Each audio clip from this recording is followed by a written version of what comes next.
Okay, today we are verifying inverses with composition. So if you remember, this is on your check-in yesterday.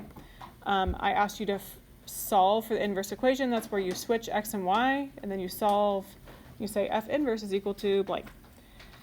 That's not what we're doing today. What you're doing today is I'm going to give you two equations, and then I'm asking, are they inverses of each other? So you have to check that. Okay. I will color code here. Trying to. Oh, not yet, though. I should probably fill at the top. Okay, two functions, f and g, are inverse functions if and only if f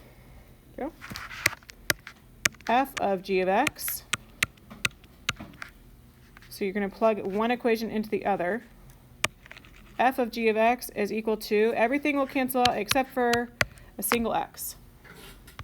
And g of f of x is equal to x. So notice that you do have to go both ways. So my note here is you must check both. If you only check one of those, it's possible that the other way won't work, and so you need to make sure you check both. It says must check both. Bad handwriting. Okay. So we'll look at 22. You've got two functions that kind of look like inverses. We're going to verify that. To do that, we're going to plug one equation into the other and do that both directions. So I will make f red and g blue. Okay, if you're a colors person. Okay, so f is going to be, so we're doing f of g of x. So f of g of x. So f is 3x minus 1. So I'm taking that other equation that's in blue and I'm plugging it into it. So that's going to be 3 times, instead of x, I'm going to put this whole entire equation. X plus 1 divided by 3. And then you still have a minus 1 at the end. Okay. The first thing we're going to look at is parentheses, because order of operations says so. So you're going to look at the, do you see anything that's inverses that would cancel out? Look right here. Multiplication by 3 and division by 3. What happens? Cancels. Lovely. Okay. So then you're left with this. There it is. Equals x plus 1 minus 1. Do you see anything that are inverses that would cancel out? The ones. Plus 1 minus 1. Goodbye. And you're left with x. Ta-da! Okay, so it worked going that direction. I'll zoom in. Sorry, that's kind of small. You have to check both directions. So now you also have to do g of f of x. It has to work both ways for you to know for sure that they're inverses. So now I'm going to take g and do the same thing. I'm going to plug in f of x into it. So g is that big fraction blank. So instead of x, I'll put the other equation, plus 1 divided by 3. So the other equation is 3x minus 1. And that's getting plugged into the x spot.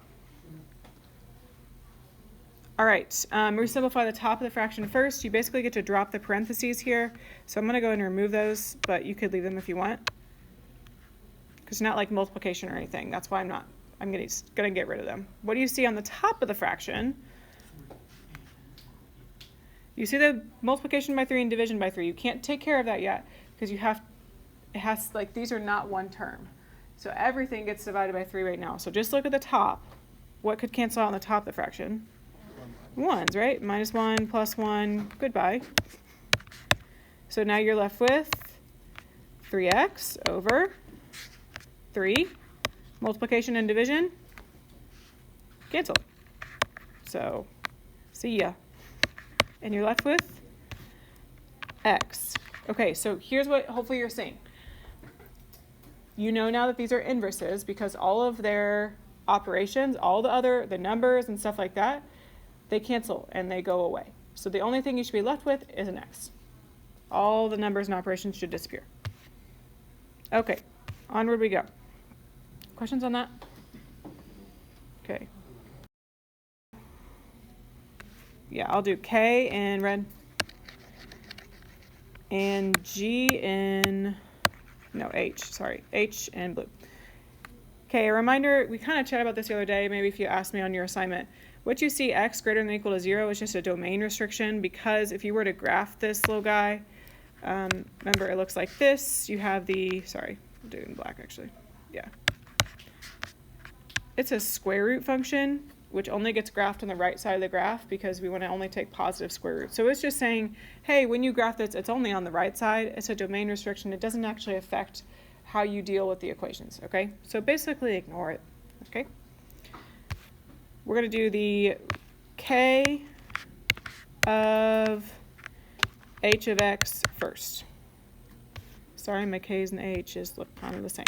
Okay, so k is square root of 2. It's 2x, but you're going to put 2 and then that, which I guess it's not that big. Whoops. X squared over 2. I'll move that closer. Okay. So you can't deal with the root yet. You have to deal with what's inside the root. You have to deal with the parentheses first. What do you notice? Yeah, the 2's multiplication, division, cancel out. We love it. You're left with now this square root of x squared. And what do you know about square roots and squares? And cancel each other out. We've done so much with this. Yes. So it's just x. Yay. Oh, man. There we go. So that way worked, right? Now you check the other direction.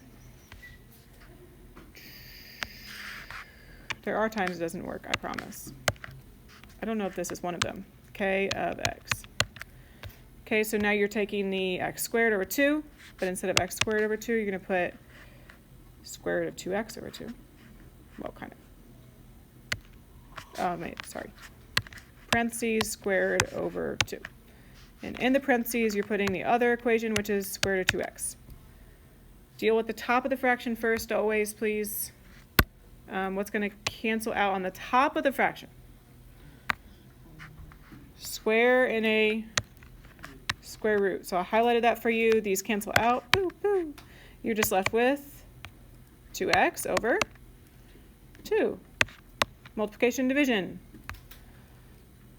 See ya. Yeah, these cancel out as well. 2 over 2 is 1, and so you're left with x. So on these two problems, let's make sure we understand what's happening. You have x for both. It says verify that they are inverses. So if this is like a test or something, I'm probably going to ask you, like I do in the next question, are they inverses of each other? So yes, f of x and g of x are inverses. Like, make sure you answer the question. Not that I asked it this time, but on a test I will. And then this one is also a yes because they both reduce or simplify down to x. So yes, k of x and h of x are inverses. Yes. That's a domain restriction. So it just means the first thing you would do on 24 is, again, you can use, I'll do f in red and g in blue. You're just plugging in one equation into the other. So we're starting with plugging in g into f. Maybe try and set it up yourself. If you can't set it up yourself, then you can check it with me.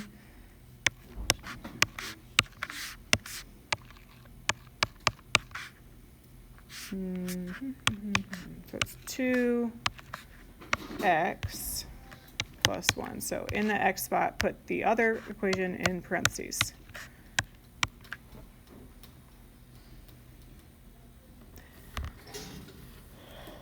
Okay, look at this very carefully. It kind of looks just like it's going to work out like the other ones. Like you've got multiplication, division, cancel, -1 plus 1, cancel. Except it doesn't.